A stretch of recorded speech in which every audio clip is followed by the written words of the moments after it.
It's a historical tour for us. The Pakistan women's team will be traveling with two teams, the Pakistan team and the Pakistan A team. All 26 of our players who were invited to the high performance camp will be going, and I feel it's a fantastic opportunity for all of them to showcase their talent and win all the games in the Caribbean.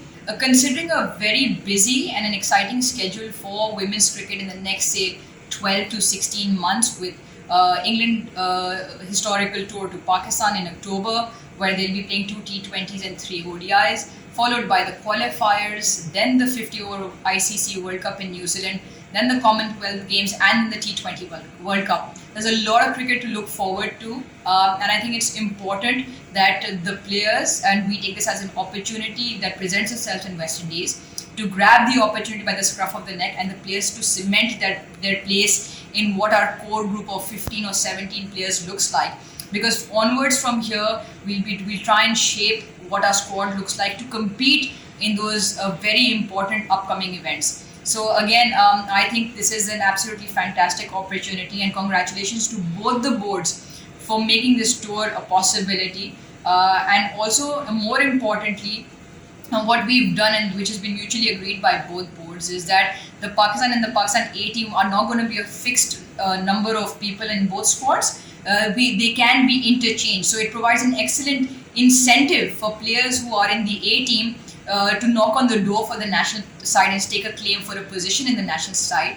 And along with that, this will also keep pushing the players who are playing in the national circuit for them to not lose out on an opportunity. I think it's a very good competition within the competition itself.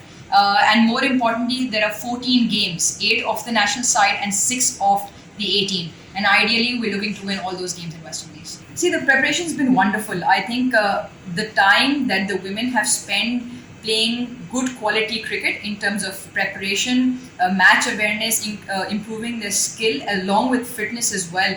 And it's been really important that we keep giving them that game time. With COVID, it's unprecedented, it's challenging for everybody. But I really feel that the Pakistan Cricket Board has made a lot of effort and investment to keep the women's game still going forward, from the camp in October to the national T20 tournament, then South Africa. Zimbabwe was unfortunately cut short, and then they've already had 2 camps prior to this one as well. So there's been plenty of opportunity for players to showcase their talent and stake a claim for what the final team would look like. But again, I think the preparation's been excellent, and from their last international series where we couldn't really produce the results that we were hopeful for, but the margins of victory were very, very small, as we all saw. So there's been a lot of things that we didn't do quite right in South Africa, which have also been addressed and worked on. So we're really hopeful for turning the table in West Indies. See, also in line with the vision of developing future leaders and giving various individuals an opportunity to showcase their leadership qualities and lead a group of players. So Javeria Khan will obviously lead the Pakistan side in both formats, the ODIs and the T20s. And Sidra Nawaz will lead the Pakistan A team in the T20 format, and Ramin Shamim will lead the Pakistan A team in the ODI format. And again, we're just going to be giving players a go to see how they perform when under pressure on international series. Sidra Nawaz, we've given her an opportunity a few times during the camps, and she's come out really good. She's led the team really well, more importantly, made the right decisions. So it'll be interesting to see how she performs under pressure. Ramin Shamim has been captaining one of the domestic teams for about a year and a half now. So again, I think it's going to be testing times for these new leaders, along with keeping their performances up and trying to lead their teams to victories.